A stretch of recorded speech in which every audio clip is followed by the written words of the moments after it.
ఇక్కడున్న మంత్రి లక్ష్మణ్ కుమార్ చెప్తున్నాడు, మేము రైతులకు అండదండగా నిలబడతాం, ఎక్కడ కూడా ఇబ్బందులే లేవు అని ఆయన చెప్తున్నాడు. నువ్వు ఇంట్లో బండి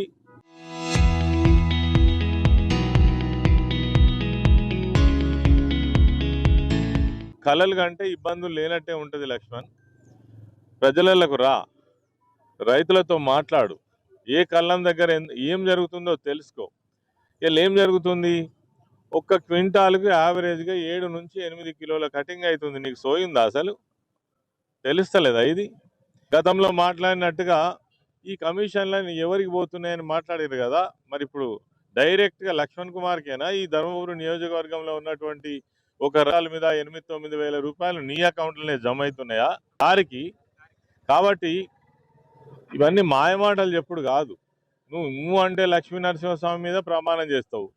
ఇగో ఇప్పుడు మళ్ళా ప్రమాణం చెయ్యి, ఎక్కడ కూడా ఒక్క క్వింటాల్కు 7 నుంచి 8 కిలోలు కట్ అవుతలేదు, రైతుకు నష్టమే లేదు, అంత బాగానే ఉన్నదని ఇయ్యాల పోయి లక్ష్మీ నరసింహస్వామి దగ్గర పోయి నువ్వు ఇలా ప్రమాణం చేయి, అప్పుడు రైతులు నమ్ముతారు.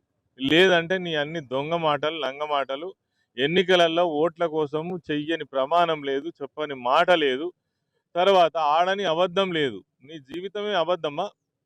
ఇలా మంత్రి వైద్యవి ఏం సంబరం నీకు సంబరం, సంతోషం ఉండవచ్చు. వెనుకో 4 కార్లు, ముంగటో 4 కార్లు, నీ కార్యకర్తలకు నీకు సంతోషం ఉండవచ్చు.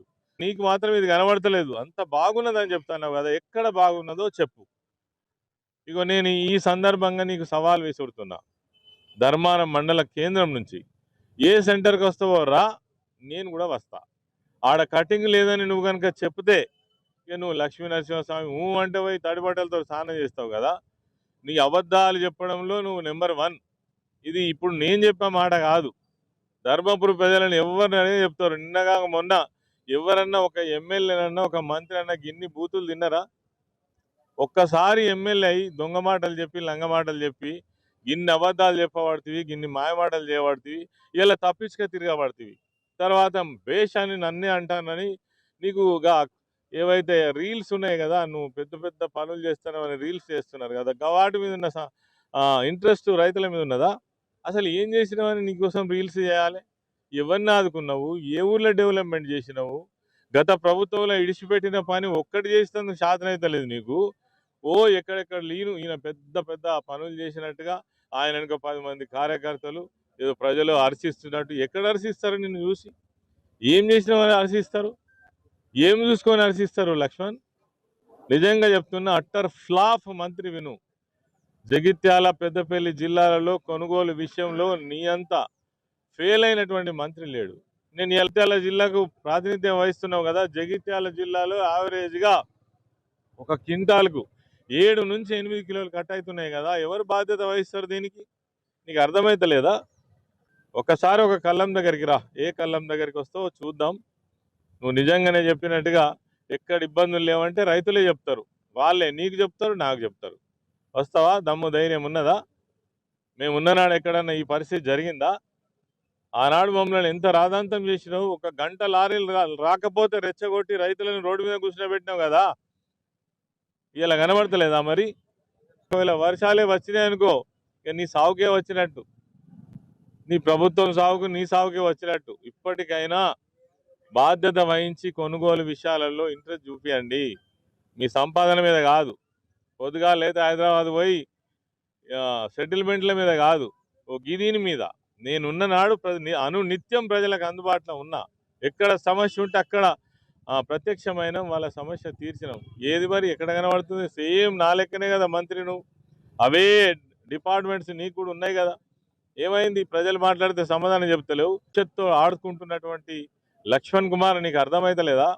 ఎస్సీ స్టడీ సర్కిల్ ఏదైతే ఉందో జగిత్యాలలో ప్రారంభించింది, ఎందుకు ప్రారంభం అయితలేదు? ఇరిగేషన్ చిన్న చిన్న ప్రాజెక్ట్స్ మేము చేసినా ఎందుకు చేస్తలేవు?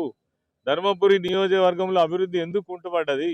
ధర్మపురి పట్టణంలో టెంపుల్తో సహా ఎందుకు కుంటుపడ్డది?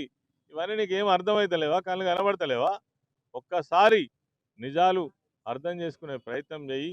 నువ్వు ఊహించుకునేది నిజం కాదు లక్ష్మణ్ కుమార్. నిన్నగాక మొన్ననే ఎవరో సర్వే రిపోర్ట్ పంపిండ్రు, అదన్న నీకు అర్థం కావాలి. ఎక్కడున్నావు నువ్వు?